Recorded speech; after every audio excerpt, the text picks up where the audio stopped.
All right, there we go. Hello, everybody. For a second, I thought it would be a very small crowd for today. Didn't look like there was anybody coming, but I guess I just had to be patient, right? Welcome, everybody, to our monthly hour-long edition of The Insider. Today's going to be our deep dive.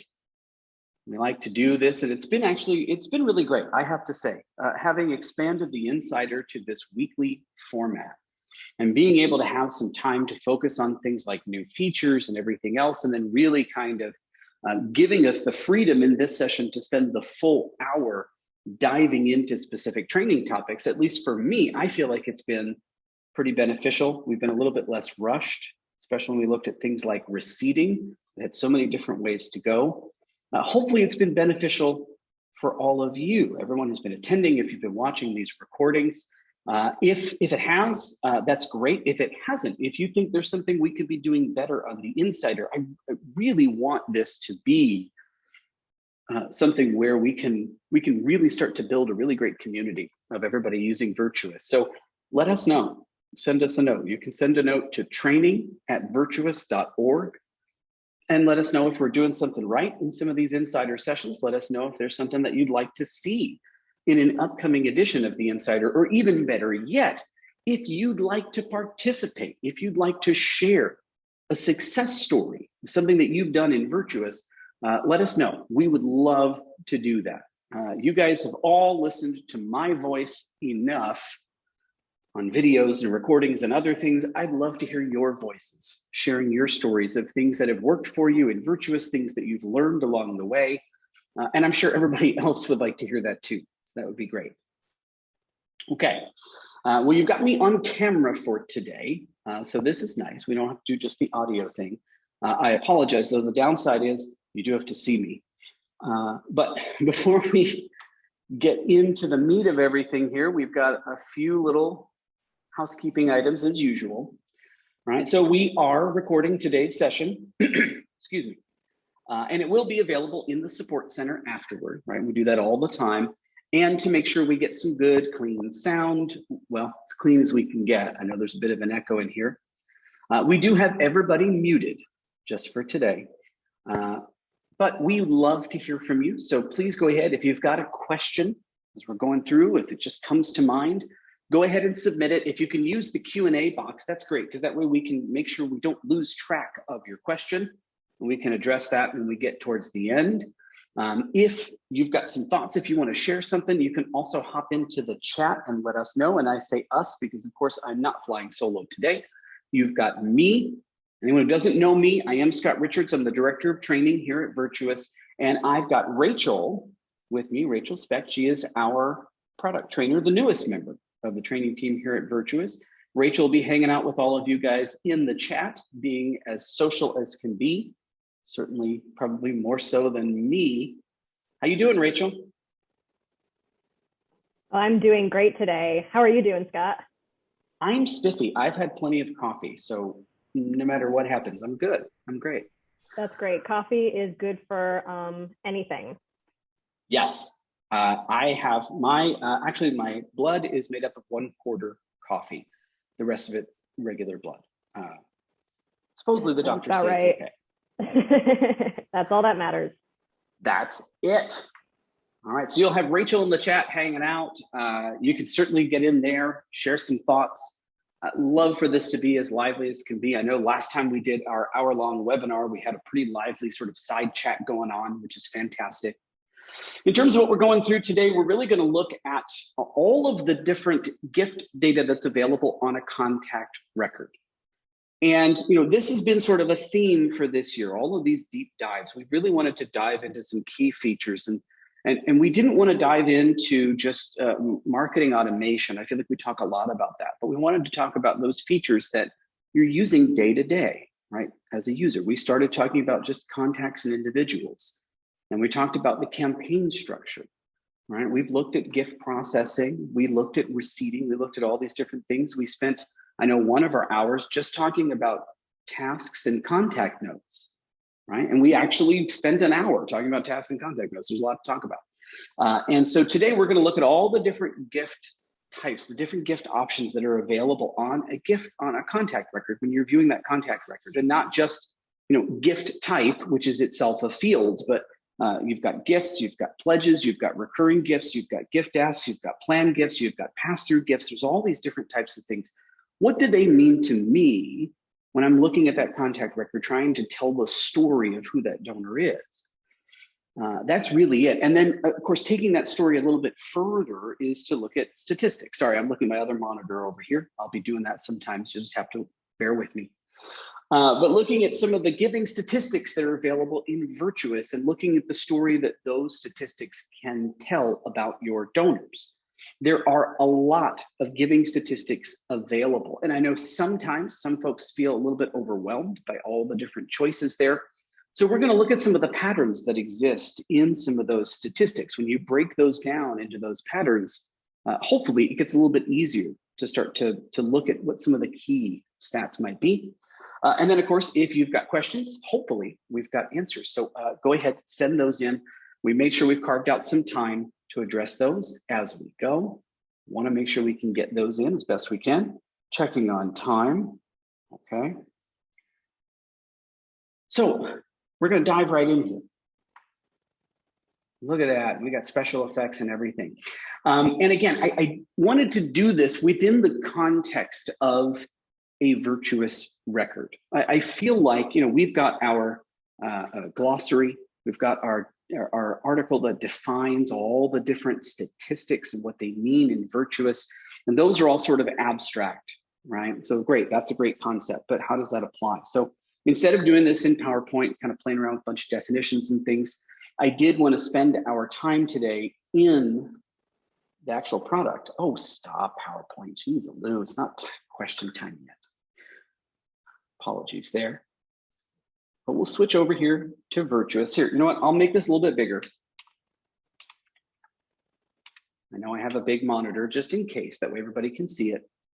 And I've already queued up a contact record. Look at that. It's like I knew what we were going to do today. So we're looking at Clint Barton. So anyone out there who's an Avengers fan, that Easter egg is for you. And he's got some giving history up here. His giving overview shows me his life-to-date giving, the single highest gift he's ever given, how much he gave the last time he gave, and how recently that was, what date was that.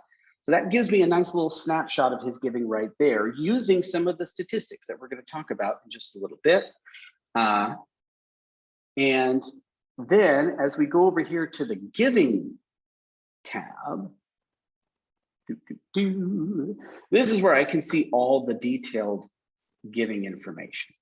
And thank you, Rachel. I saw Rachel just threw up the article that has the definitions for all the statistics. So if you do want to follow along at home, you want to play the home version of our game, you can go ahead and do that. But here, I'm looking at this contact record. I'm looking at the giving tab, and there's a lot of data in different areas just spread around just this tab of the record.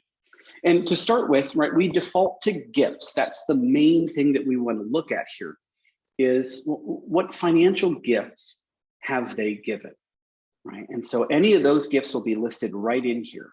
And they're always listed in reverse chronological order. So the most recent is going to show at the top, right? And I'll see when they gave it, how much it was. This marketing, this little string of data here, this is telling me all the campaign details for this gift. What campaign was this part of? What communication is this in response to? And what segment? What's the segment code for this gift? What donor segment were they in at the time? Or here on this particular gift, we can see this is a peer-to-peer gift. So it looks like this is probably the peer-to-peer fundraiser that solicited that gift. And then the project, where's that money going? What are we going to do with it? And of course, any premiums that they received for that gift. Did they get the hat, the t-shirt, the virtual tour, Blu-ray? You can see that right in here. Anything that reduces the tax-deductible amount of their gift. Any specific notes, just free text notes on here. And then of course, receipted. Now receipted sounds like a yes, no, right? That would tell me, was this receipted, yes or no? What you'll see in that column there is actually a date, the receipt date for this gift. Because we talked about this in the receipting webinar, but it bears repeating. That's how Virtuous knows if a receipt was sent. There is a date for that receipt. That's it. Now, I can, of course, add a new gift. I can do a bunch of stuff in here, but I can also click the three dots right over here. And from there, I can view some more detail in any one of these gifts. Of course, we talked about how we can use this to send replacement receipts. We can edit that gift. And if I have the right permissions, I can even reverse a gift. So if I need to do an adjustment, if I need to make a change, I need to back this gift out and enter a new corrected gift, I can do all of that from here. Okay, but when I come in and view the gift, this is where I can get some more detailed information about it. I can see that it was a credit card gift. I can actually see the credit card type, right? I can see all this detailed information here for that particular gift, especially if you have a gift where you have multiple projects. So here you can see we've got 2 projects total. You're going to want to come in and view that gift. That way you can see the full breakdown of the projects, right? How did that gift get broken up? How did that get split? What projects were supported as part of that gift? A lot of that detail is going to be in here. You'll also see other transaction details like the transaction source. So Virtuous, that tells me this was entered as part of regular gift processing. Someone keyed in this gift or imported it from a spreadsheet using the Virtuous gift import tool. If it came from Virtuous Giving, if it came from Raised Donors, from I Donate, right? Any of our integrated partners, you'll see that source there as well. So you know, okay, where did this gift originate? There's a lot of data that you can get just by looking at the detailed view for that particular gift. Now, as far as gift types go, I want to just briefly touch on this. I don't want to get too far in the weeds on just gifts. There's so much to talk about. But when we talk about gifts, we're going to look at, if we pretend we're going to add a gift here just for a little bit. We've got all our different gift types that are available. Now, some of you may have already gone through some of our video training. You've seen we have a video that goes through all the different gift types that are available there. The one thing I wanted to highlight is we tend to call this financial gifts. I even said that earlier, financial gifts, right? And most of these gift types are financial gifts of one sort or another, right? Someone paid via check, they paid via credit card, they paid through a bank transfer, ACH. They paid us in Bitcoin, super cool, right? They paid through their IRA, right? Or they paid, but they gave us shares of stock that still I have a financial benefit there. I may have sold those shares. But there is also an option to enter a non-cash gift here. So if someone is entering a gift in kind, right? Then I can put that in as a non-cash gift. And when I select a gift type, remember, there are different conditional fields that pop up. And so here, this opened up a whole section here to tell me more about this non-cash gift. What type was it? Tell me something about it, right? Did we sell it for cash? And if we did, when and for how much? Okay, so you'll see a lot of detail there for things like a non-cash gift. If you're doing a crypto coin, you can put in the coin type. Was it Bitcoin? Is someone giving you a lot of Doge? I don't know. You can put in the transaction hash and then information about whether you sold that for cash. Did you cash it out or did you hang on to that crypto coin, to the cryptocurrency? So you'll see a lot of detail that'll pop up depending on the type of gift that you select. But so when you look at all of this, you might see someone who's given, you might be entering non-cash gifts as $0 gifts. I know several folks who do. And in that case, looking here might not tell me the full story, right? I might want to look at some of those gifts and then see, oh, wow, these are actually non-cash gifts. And this donor's been giving us donations of their time, their expertise, of things for quite some time. And that's just as valuable in a lot of cases. Now, these are all the actual gifts, actual payments that people have given most of the time, right? It's a check or a credit card or an EFT type of gift. Those are, the most popular 3 ways to get money in. And all of those are going to be listed in here as gifts. But then there's a few other types of things that you're going to see. And some of them are right here in these tabs in this gift section. So pass-through gifts. So remember, these are going to be soft credits, right? So if someone is giving a gift through a third party, if they're giving through a donor advised fund, if they're giving through their family foundation, if it's someone who owns a business, and when they donate, they tend to send you a check from their business, right? They've got a hardware store, Sometimes they write you a personal check.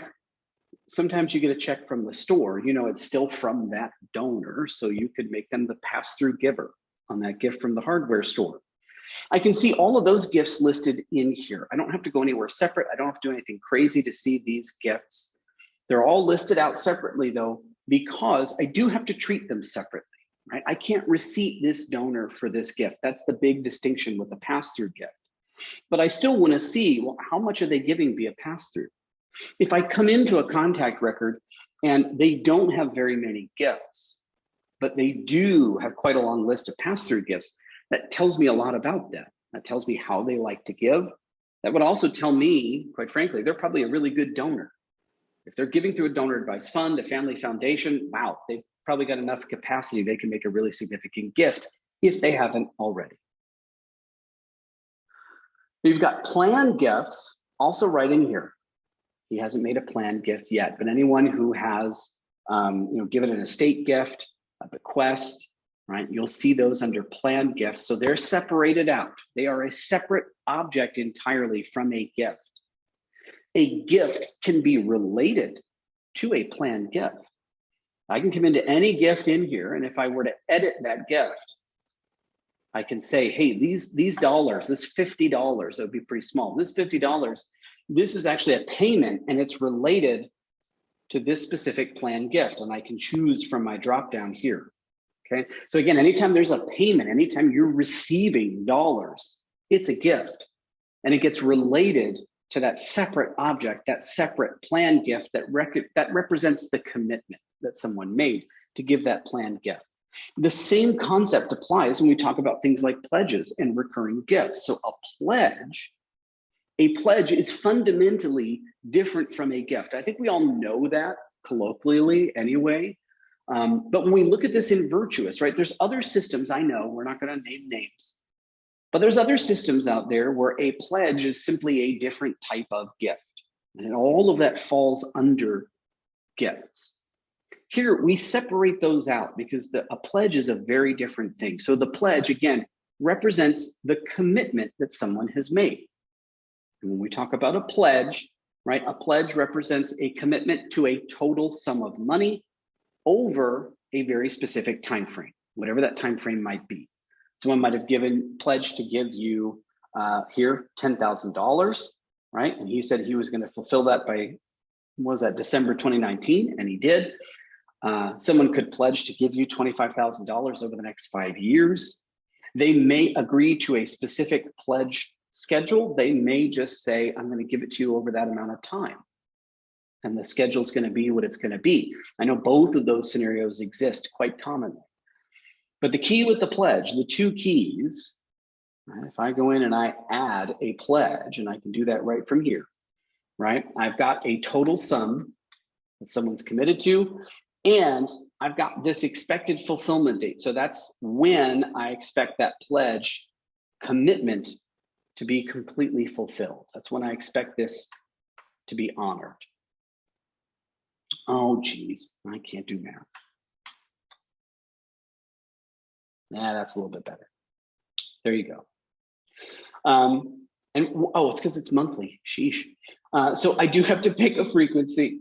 And when I pick that frequency, that's going to be used together with that expected fulfillment date for the system to build out my schedule for me. How cool is that, right? And if I wanted to do my own custom schedule, I can select custom and I can build it out on my own, totally fine. I can still have a segment. I can still have a project related to this. I can even relate this to a gift ask, because someone might fulfill a major gift ask by making a pledge commitment, not just by writing a check. So I want to be able to capture both of those things. But at the end of the day, this pledge simply represents the commitment. This pledge is not dollars coming in, right? Now, I know some of you may be tracking pledges as receivable. So that means you're recognizing the revenue for a pledge immediately when that pledge is made, specifically on the pledge date, which we see right here, when the pledge started. Now, if that's the case, that's fine. That's going to change some of your reporting in Virtuous. It's going to change your dashboard. It's going to change what you see in certain reports, like the gifts by project report. Well, now that's going to include pledges as well as gifts. But at the end of the day, pledges and gifts still exist as very separate things. Okay, they're still going to be separate objects. They're not going to be combined everywhere.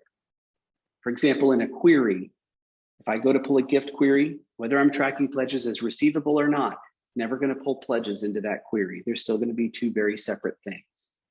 And you can see that right here on this contact record again, because they exist in their own separate space. And just like we saw with a planned gift, a pledge can be tied to a gift. More specifically, a gift can be tied to a pledge payment. If we were to view this pledge down here, right, we can see we have an expected amount and then we have an actual amount. You can see this pledge here, a little bit broken. It's a pretty old pledge in a testing environment too. But a gift can be associated with a pledge payment particularly and say, hey, this is a payment towards that total amount. Okay, so a pledge, right, that represents a commitment to a total amount of money over a specific period of time. A recurring gift, so we've got recurring gifts over here on the right. These are a little bit different. A recurring gift does not represent a commitment to a total sum of money at all. Right? A recurring gift simply says, hey, I'm going to give you this amount of money and I'm going to give it to you this often. Right? We've got two in here for him, both of which are quarterly. And of course, I could create a new one if I wanted to. And here we can set that frequency. I know monthly is pretty popular, and maybe this one's going to be $45 a month, but there's no schedule that I see get immediately built out here because there's no commitment to a total sum. Instead, he's just saying, hey, I'm going to give you 45 bucks a month every month. That might stop in 2 months. That might stop in 10 years. Either way, right? There's no commitment to a total sum. Now with recurring gifts, I can come in and see a lot of data about a recurring gift. Okay? If I were to come in and look at, for example, this one right here. So here's this recurring gift. So this one got created back in May. Okay, and I can see, well, it started back in May, created a little bit before that. And I can see that it's set to track payments. Now track payments means we want to create a payment schedule and we want to be able to know when is the next payment coming in. And I want to be able to match gifts up to this recurring gift as payments, towards that recurring gift. So when I see that, I can also see that automated payments says no. So that tells me a lot. That tells me that here, right, Clint has made this recurring gift, but he's not scheduled it on his credit card. He hasn't scheduled it on his bank, through a bank account. It's not an automated payment recurring gift. So he's planning to send us a check every 3 months for 450 bucks. I might have business practices in place to send him a reminder. I might not, but that's his plan here. He does not have an automated recurring gift. Right? I can see the segment if he had one. Here we don't. And then down here, I can see his next payment, right? The status says outstanding. Now it's outstanding, but the date is in the future. And that's because outstanding doesn't mean missed. Outstanding doesn't mean bad, right? Outstanding simply means hasn't been received yet. Okay, that's all that outstanding means. Hey, we haven't gotten it in. Totally fine. Right? So there's nothing negative happening here. You could see the status was up to date. He doesn't have an outstanding balance, right? There's nothing negative about this status. Outstanding just means hasn't been received. And then as we start to receive those payments, I'll see those fulfilled payments get matched up down here at the bottom. And as I look through this, I can start to be able to tell the entire history of that recurring gift for this donor. So if we look at one that has a little bit more convoluted history here, oh boy. Here's Adam. So Adam, he's got a recurring gift. We'll pull that up over here. And you can see this one is past due. This one's a much older recurring gift. This one's $100 monthly. Now, if I come in to view this recurring gift, we see some of the same things when it started, that it is tracking payments, so it's creating that schedule. But then down here, you can see we've got a lot more of these outstanding payments for him. He hasn't really been keeping up. Fake donors don't really do a great job of that. We can also see the other payments that came in down here. We can see that some of the dates are a little off. right? So that looks like maybe he's been having trouble with his credit card, making his payments, but he is making payments, right? And when I look here, you can also see that while a lot of these are outstanding, there's also at least one payment here at the bottom, and we can hit next to see if there are more, but that payment has been forgiven. Okay, so I can forgive an outstanding payment. If someone were to call and say, hey, I'm having a rough go of it, it's been a tough couple of months, I really like you guys, I want to keep supporting you, but I just, man, I can't make ends meet this month, it's really rough. Oh, hey, no harm, no foul, totally fine. As long as I have edit permission to come in here and edit this, I can forgive any one of these outstanding payments. Okay, and so his outstanding balance right now is a whopping $4,600. I could come in and forgive this payment. Maybe I forgive a few of these. Basically, we're going to waive those. Hey, it's totally fine. We know that you're not going to make those. I can save that recurring gift. And the next time I come in to view this recurring gift, you can see now the outstanding balance is down to $4,300. Right? We're not going to expect those to come in. It's totally fine. And I can do that for my recurring gift. But again, if I hit view, if I look at that recurring gift, I can tell a lot about this donor. I can tell a lot about the story right there. And just like with pledges, just like with planned gifts, a recurring gift can be related to an actual gift. It all comes back here, right? When that gift is made as a payment towards that recurring gift. We've talked before, I know, about how we actually automatically match up gifts to recurring gift payments when you use the gift and contact import tool. Okay. Now you've also got gift asks. So, so far we've got all these different commitments that donors have made. They've committed to a planned gift. They've made a gift. They've committed to a pledge or to a recurring gift. Those are all things the donor has committed to. A gift ask is the one thing that's a little bit different. It's entirely driven by you and your team. So that is your major gift proposal, right? Your major gift ask. That's how you manage your gift ask pipeline, your major gift pipeline. So gift asks are the one thing that you're seeing here that aren't necessarily coming from the donor, they're coming from you. But I can log all of those asks. Here's what I'm planning to ask for. Is it going to be a fixed ask? Is it going to be a recurring ask? Right, I can see some of the main data right in here. What's the ask date? What's the project? How much are we asking him for? And like all of these other things, I can also come in and view the details on that gift ask, including the status, right, and everything else related to that ask. And once a gift comes in, like all these other things, a gift can be related to a gift ask to say, hey, this gift is fulfilling this ask. So when we get a $175 gift from Clint Barton, we can say, great, here's the payment for his gift ask, super cool. Okay, so you've got all these different things that I can look at here, and I can start to piece together the story of this donor. I can see some of their giving history. I can see how much of that they're giving through a third party versus how much they're giving directly. I can see if they've made a pledge commitment or multiple pledge commitments. I can also see the status of those commitments. If you're tracking pledges as receivable, I might have a few pledges in here that are written off. That tells me, hey, they like to say they're going to give us a lot of money, but they haven't actually done that yet, right? We've had to write off each one of those. I can also see if they've got a recurring gift commitment, or like this, multiple recurring gift commitments, and if we've got any gift asks in play, if we're asking them for any larger gifts or major gifts. The last thing you see down here on the right would be peer-to-peer segments. That tells me if someone is themselves a peer-to-peer fundraiser. Do they have a team that they put together, right? Are they going out and asking for gifts from some of the folks in their network? I can create a peer-to-peer segment right from here if I want to, right? Search for it or create a new one and add that to this record, and that'll start to populate data under this peer-to-peer tab. So I'll see how much they've raised as a fundraiser. And again, that tells me a lot of the story of them. Now I know what they've given to us. I know what they've committed to with us.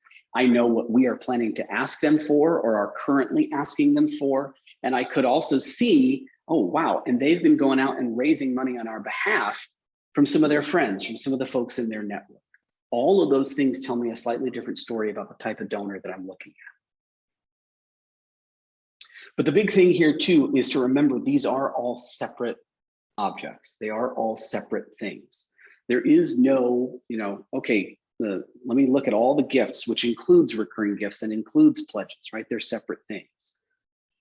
Now, sometimes when folks say recurring gift, what they really mean is I want to see the recurring gift payments, right? I want to see those payments that have come in. So for our guy, Adam Long over here is kind of all over the map. Hey, I want to see these. I want to see which of these gifts are recurring gift payments. I can see that, that's fine. But if I say recurring gift in Virtuous, I'm not talking about a payment at that point. I'm talking about, again, the commitment, the schedule, right? That main sort of object right over here. Okay, I see we've got some questions coming in, which is great. I saw some stuff coming up in the chat too, which is awesome. I want to make sure we can get to all of these things. I do wanted to talk a little bit about statistics though, like I said, kind of decode these a little bit, and then I want to make sure we've got time to go through all of the questions that are coming in. Rachel's trying to make sure that we keep track of all of those and hanging out in the chat there. If anybody has anything else they want to toss in on that side of things. When we talk about statistics, okay, giving statistics in Virtuous. Now, again, we've got our statistics article. It'll make you go blind if you look at it. You could also, right, if you're in a contact query, for crying out loud, let's say that you go in here and you build a contact query and you said, okay, I'm going to export some data and let me see what statistics are available for me to export. Well, you're going to scroll down past all this other stuff. And then here's, section 1 of all of these statistics. And then here's the next section, which is all the pass-through statistics. And at this point, you have brain lock and you think, I can't look at all that stuff. I don't know what I want, right? There's a lot.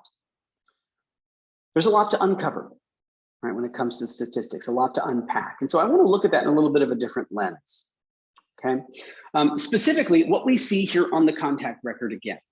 Now, on a contact record, we've got a lot of data here on their giving, but there aren't a bunch of fields here for all of their giving statistics, right? Those statistics exist in Virtuous. We're calculating them and we're tracking them, but they don't all just display somewhere on the contact record. But you could add some additional statistics to a contact record if you like.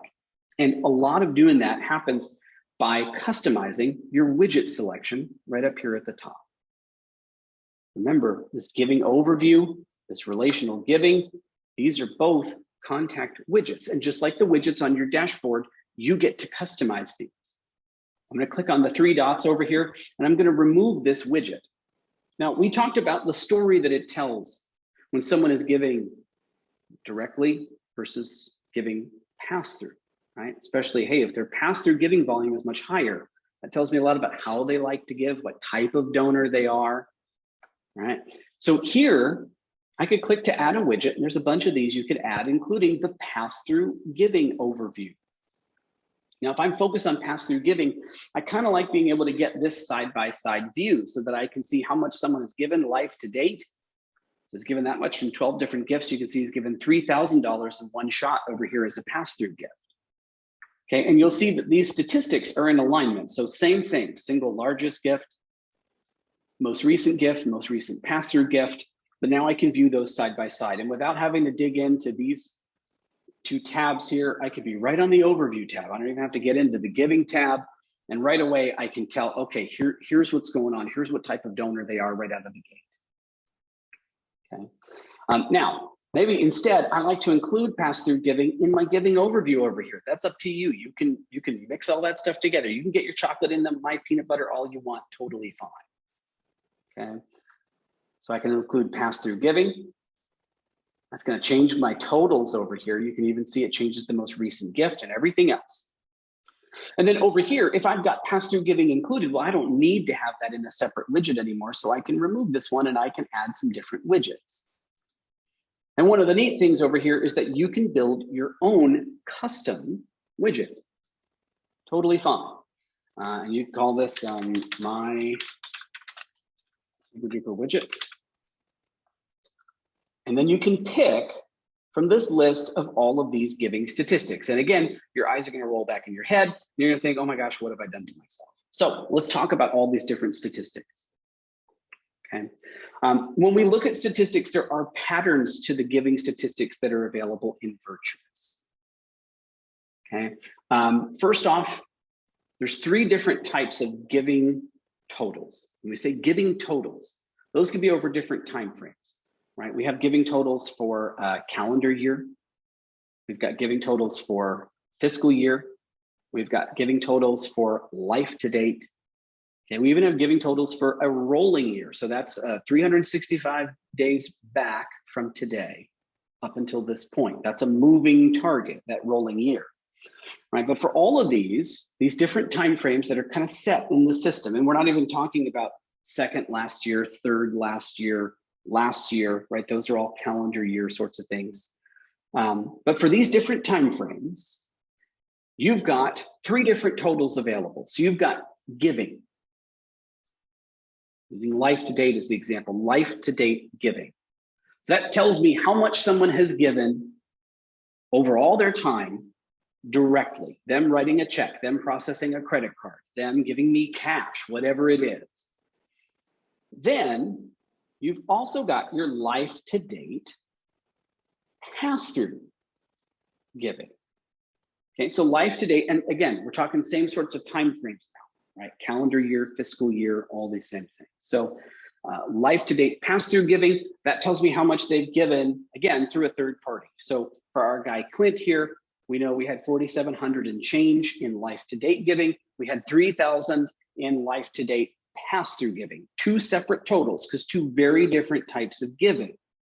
But I want to look at those together to tell me the full story, just like when I added both of them together in my my giving overview widget, right? I don't want to see those separated out. I want to be able to get the full picture of his giving, and I don't really care how he gave that gift. I don't care if he gave it directly. I don't care if he gave it indirectly. I don't care what he did. Okay, and it's one that I can't add from here. Okay, so this is always going to show me pass-through giving. It's going to show me my giving. But if I'm using my query, you can see it right in here. It's called this life to date plus pass-through giving, right? And again, this is consistent where you see all these different giving totals plus pass-through. It's not just life to date pass-through giving, but plus pass-through. That means give me the combined total. How much has they given, or has this donor given directly? How much is this donor given through a third party? I want to have all of that mashed together to get the complete picture of their overall giving. Okay, now you can extrapolate this out to these different time frames. Again, life to date, year to date, all these same sorts of things. But again, you've got these 3 fundamental totals. When we talk about giving totals, summing up all that giving, I've got giving, I've got pass-through giving, and then I've got plus pass-through giving. You're going to see those same 3 patterns over and over and over again. Most of the time, you probably want plus pass-through, right? Especially for segmentation and other things, because that's, again, what tells me the complete story about someone's giving. So plus pass-through is fantastic. But there are other times when I do want to see, well, hey, I want to look at all the folks who are giving to us through pass-through giving. Who are our biggest pass-through givers? Because again, that tells me the story about their type of giving, right? They're probably a little bit more well-to-do. They've got a family foundation. That's how they do most of their giving. That's fantastic, right? And there's times when I want to separate out each of those different categories. But for a lot of my segmentation, for a lot of getting a sense of what type of donor they are, celebrating milestones, all those sorts of things, plus pass-through giving is an excellent thing. And that's a tough thing to get a picture of sometimes too. Okay. So that's for totals. Then you have this other idea, okay? Because this is giving me, these are all stats that tell me, again, sums, okay, for giving. So anytime you see giving, it's talking about total dollars, right? And again, we've got these different time frames here. Then you're also going to see gift amount, okay? So here's all my pass-through gift amounts. We can see our first gift amount overall. So there's a few different types of gift amount here. And again, you'll see this for some different parameters. So their first gift, their last gift, their largest gift. Those are the 3 main ones, okay? I'm gonna see the idea of a gift amount. Now, when it comes to a gift amount, the gift amount's a little bit different because a gift amount, right? I don't have this idea of summing things together. So when it comes to pass-through giving versus direct giving, this idea of plus pass-through doesn't apply anymore. Okay, that's only for sums.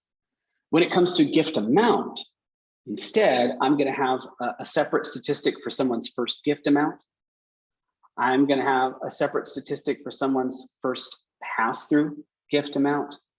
And then here, there is this idea of, hey, I want to combine both of those together. But this is first gift amount overall. When you see overall, that means, hey, whether it was a direct gift or a pass-through gift, I don't care. For first gift, that particularly means pick the first one. I don't care if the first thing they did was give a pass-through gift. I don't care if the first thing they did was give just a cash gift, a direct gift, right? Whatever the first one is, give me the amount of that gift. Okay, so you're going to see that overall idea where we have to pick one value. So same thing for last gift, same thing for largest gift. Again, you can extrapolate this out across that whole pattern when we talk about things like amounts. Now, these same ideas, the plus pass-through idea, the overall idea, they apply to other concepts as well. Outside of life-to-date giving, right? You've also got, for example, a gift count, right? We don't see all of them here in this widget. But again, if I come in here to build a query, you'll see that I've got a stat for, spell it correctly, shall we? Ooh, there we go. Gift count, look at all these gift counts, oh my gosh. Okay, so gift count, a little bit different from giving. Gift count is the actual number of gifts. If I wanted to find everybody in my database who's given at least one gift, they're a donor, right? Life to date plus pass-through gift count is greater than 0.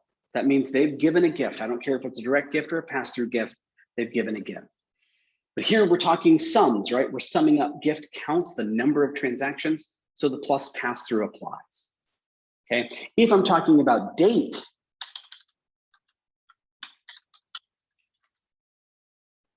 right, last gift date, first gift date, largest gift date, just like we talked about with amount, there you see the overall pattern comes back. Right, so I've got last gift date, I'll have last pass-through gift date, and then I can have last gift date overall. Okay, so anywhere that we have a sum, you're going to see the plus pass-through idea that lets you get that combined total. Anywhere that we have to pick a single value, be it a date or an amount, you're going to see overall. But if you just think about, hey, plus pass-through or overall, those are really what I want to look at when I'm doing my segmentation. That's going to help you immensely. Okay, then you get into the other, okay, what's the time frame I'm basing this on? Am I looking at year to date, calendar year? Am I looking at fiscal year to date? Am I looking at the life to date for this donor? Or am I looking at a rolling year? Again, do I want to look at just over the last 365 days and have that be a sliding scale? I'm a big fan of using rolling year to identify folks for different giving societies, giving levels, things like that, over something like a calendar year or a fiscal year. Because if you base something on calendar year giving, you might have a lot of donors who give every December. That's when they make their big gift. Once you hit January, it's going to be another 11 months till they qualify for that giving society. If I base it on rolling year, well, then they can stay at that level for a much longer period of time. And as long as they're giving every 365 days or so, there's not going to be as much volatility there. I'm a big fan of rolling year for things like that. Okay. But I just wanted to get into this pattern, right, of some of these statistics, because once you start to look at the plus pass-through and the overall and how those include pass-through giving, hopefully that makes it a little bit easier to sort through all the other different parameters and options. Okay, I've seen we've got some questions coming in. I want to make sure that I'm giving enough time for questions, because I know so many times before we've had to cut off questions, or we're trying to answer them as quickly as we can. So Rachel, I know you've been manning the chat. You've been manning all the Q&A over there. What's coming in? We have a really great question from the chat asking if there is a way to edit the credit card in the gift entries. So edit the credit card for, say, like a recurring gift that someone has scheduled, something like that. There isn't. And that's for your donor's protection. So if someone in Virtuous Giving has gone on and made a gift, and then they get a new credit card, if there's a problem with the old one, whatever it is, they can log into the donor portal and they can update their credit card information. They will not have to share that credit card information with you. And you can always tell them, hey, look, for your own protection, I don't have access to your credit card number. I literally don't even know what it is, right? And that's for their safety, their protection. In a case where someone truly can't log into that donor portal for one reason or another, if they do want to change the credit card that they're using to pay for a recurring gift, then what I would have to do is cancel that recurring gift and then go ahead and set up a new one with the new credit card information so that it can start processing on the new card.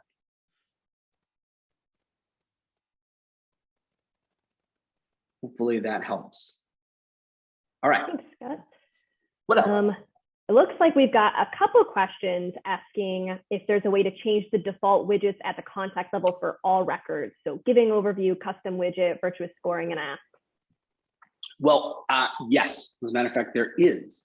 Because once I change that widget selection, that's a good question. So here we're gonna create, oh man, this would be an interesting widget, wouldn't it? Look, all my first gift amounts. Let's call it first gifts. We're gonna save that contact widget. So there we go. Now I'm looking at his first gift amount, in 3 different ways, okay? Then if I go to look at any other contact, doesn't matter who it is, Captain Coleman, there we go. You're gonna see, I've got the same thing. That same widget applies here, right? He doesn't have any pass-through gifts. There was no pass-through gift found, no first pass-through, okay? But once I change my widget selection, my widget setup, that's going to carry through to any contact record that I open. So I don't set it on a contact by contact basis. I set it for me as a user.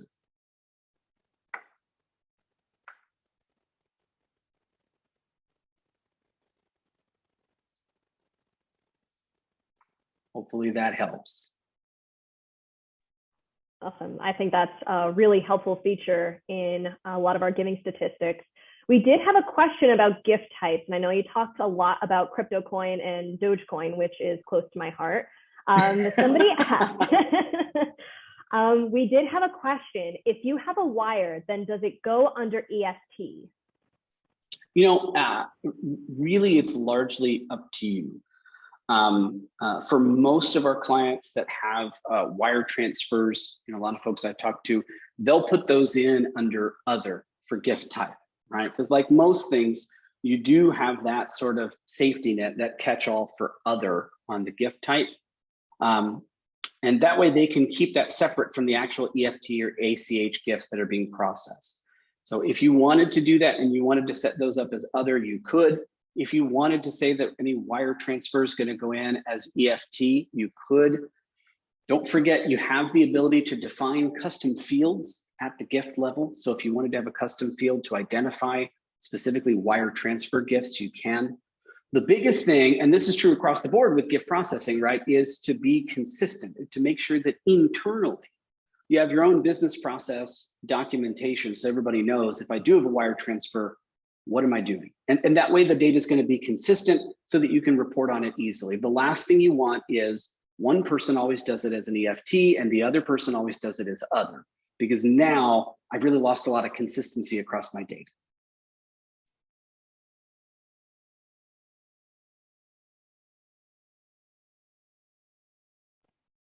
All right, awesome.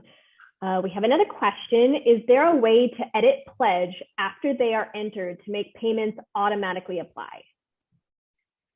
Well, I feel like that's cheating. That's 2 questions right there. I don't know what's going on. So you can edit a pledge after a pledge is created. That's totally fine. But there isn't a way to make payments automatically apply to a pledge. Okay, so the automatic matching of gifts to payments only exists for recurring gifts, right? And a lot of that's because the recurring gifts are going to be coming in much more frequently, and a lot of those are automated, right? And coming in every day, every week, every month through credit cards. And so that'll just get matched up automatically. But for a pledge, if a pledge payment comes in, I have to manually do that in gift entry. If I don't do it as part of gift entry, I could always do it after the fact. I can match that gift up to a pledge right from down here. That's totally fine. But in terms of, hey, can I edit a pledge? Yeah, that's okay, right? If I come in here and I create a brand new pledge and I say, hey, this is going to be a pledge for 25,000. Maybe I'll get this right this time, huh? What do you think? And we say it's going to be fulfilled at the end of August. Boom, now I can do math. We'll put it to our default segment. We'll say that they're supporting aardvarks because they like them, I don't know. And I save that pledge. And then I realize later on, oh my gosh, I got to make a change to that pledge. I got to do something. That's okay. I can come in here and I can edit that pledge. Okay. And then I can edit the payment schedule as well. If I'm going to change the amount, I'm going to have to change the payment schedule. So editing a pledges is kind of fragile. There's a lot of moving parts here to make sure everything balances out. But editing the pledge is fine. But again, nothing that I do here is going to make any gift coming in automatically match to this pledge or to one of the pledge payments. I'm going to have to do that during gift entry.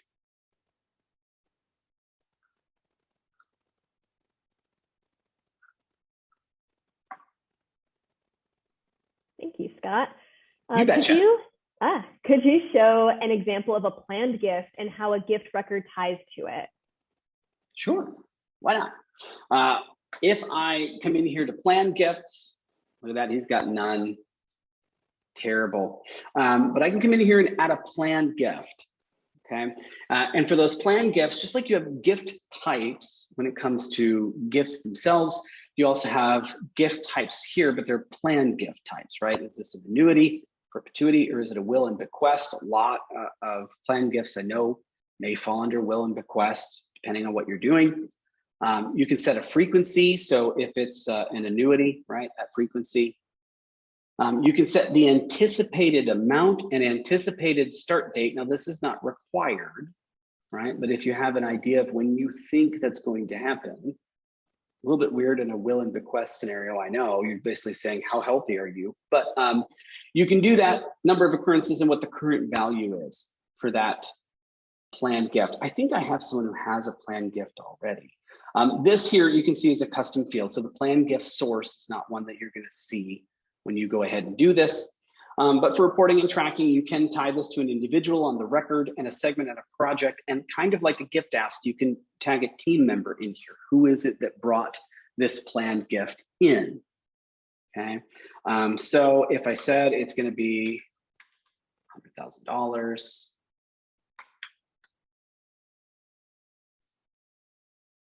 And we save this. Then again, a gift will get entered and a gift has to go through the import process. I can't do this in the gift and contact import tool. It's got to be in Virtuous. Once that gift is in Virtuous, then I can come in here and I can edit the gift and I can apply this to the planned gift right in here. Okay, same as when I link this to a recurring gift or something like that. Now, instead, I've linked that to this planned gift and said, hey, that's a payment towards this planned gift right here.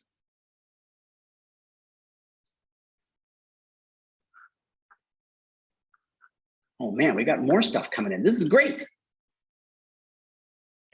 All right, I think this is a really great question as well. Are the Virtuous scoring and asks still unaffected by pass-through giving?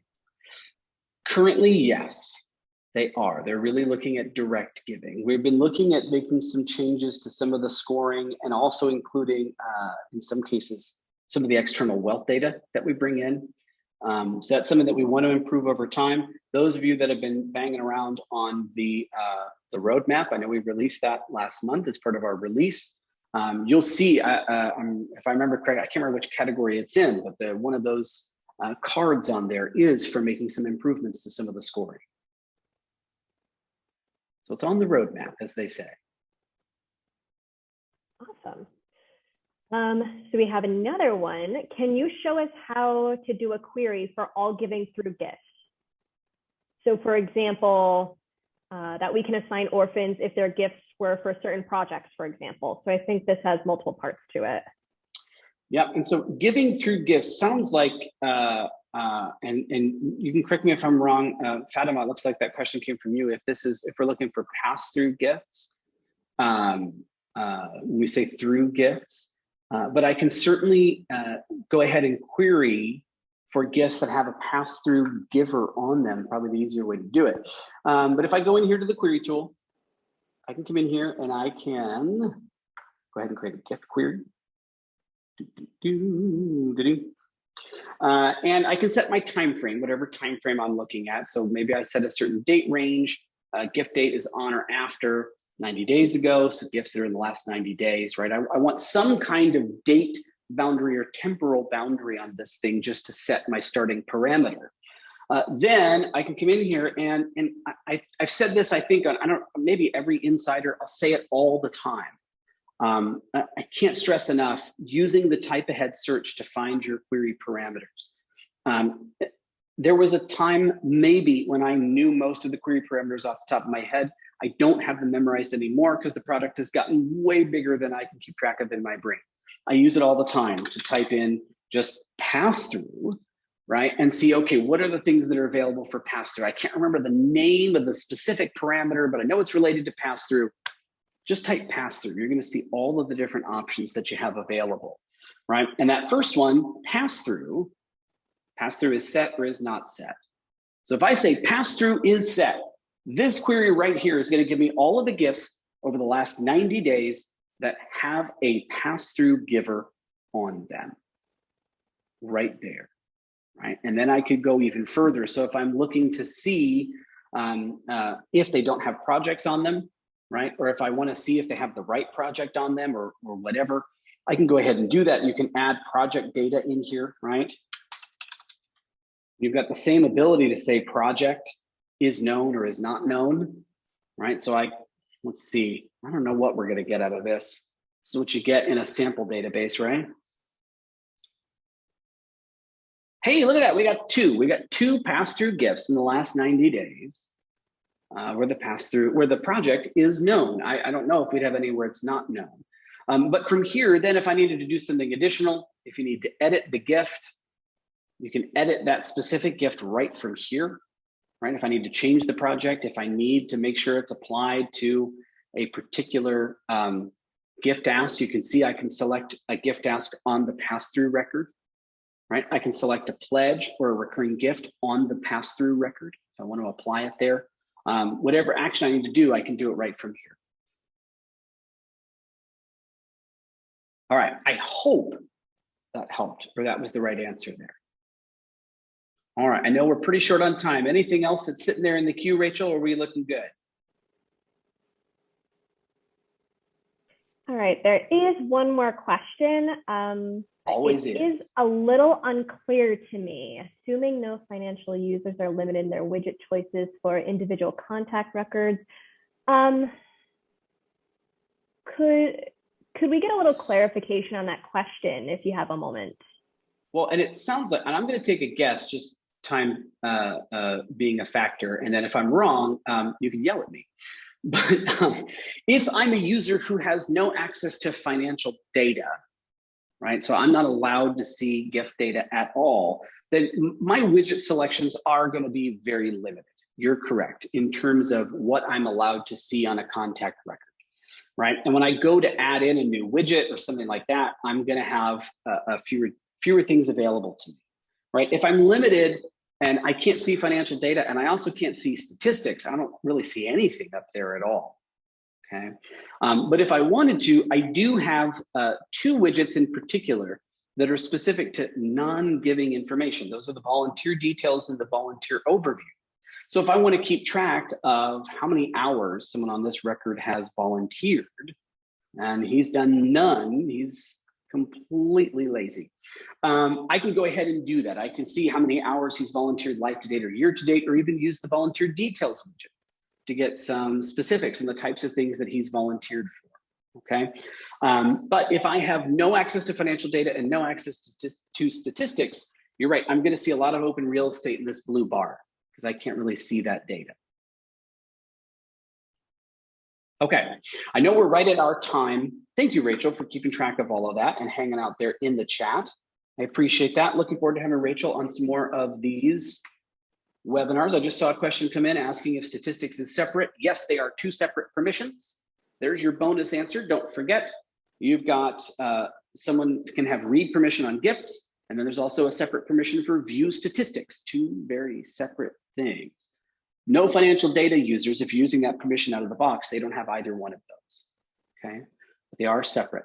So please do, as always, I want to make sure that I remind you to join us next week. Next week's going to be actually pretty fun. Not that we don't always have lots of fun, but we're going to have our friends from Fundraise Up on. They're going to be talking about the new Virtuous integration, some of the great things they're doing over there at Fundraise Up. Again, always fun to have someone on here and not have it be my voice just droning into your skull every week. So do come in and join us. I think that'll be a good time at same bat time, same bat channel. And as always, I like to leave you with some words from someone who is smarter than I. And for this installment, I had to go with this quote because we were talking about statistics. You knew it was coming.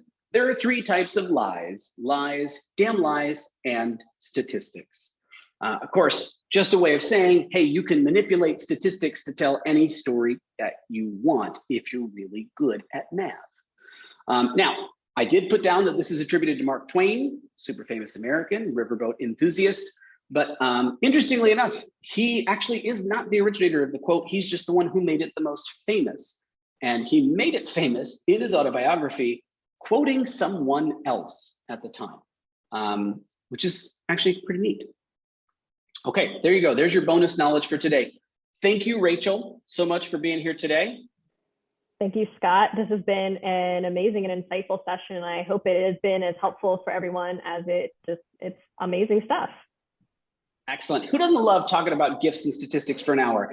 Hopefully this was helpful for you guys. Again, if there's something you want to see more of, if there's something you think we could be doing better, if there's something you think we're doing great, let us know. Send us a note, training@virtuous.org. I think you guys know by now, we love your feedback when it comes to the product, when it comes to what we're doing.